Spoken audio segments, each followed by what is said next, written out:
అనంత కరుణామయుడు అపార కృపాశీలుడు అయిన అల్లాహ్ పేరుతో ప్రారంభిస్తున్నాను. మనిషి, నీవెక్కడ? పక్షుల పరిరక్షణ కోసం పక్షి ప్రేమికులు పాటుపడుతున్నారు.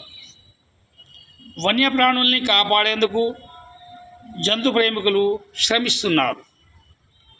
పాముల రక్షణ కోసం స్నేక్ సొసైటీలు పనిచేస్తున్నాయి.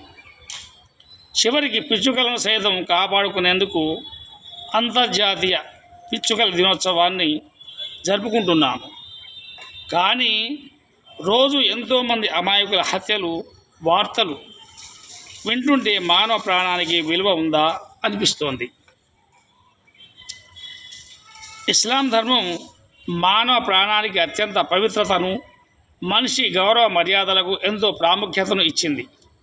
పుట్టుకతోనే మనిషికి దేవుడు గౌరవ మర్యాదలను ప్రసాదించాడు.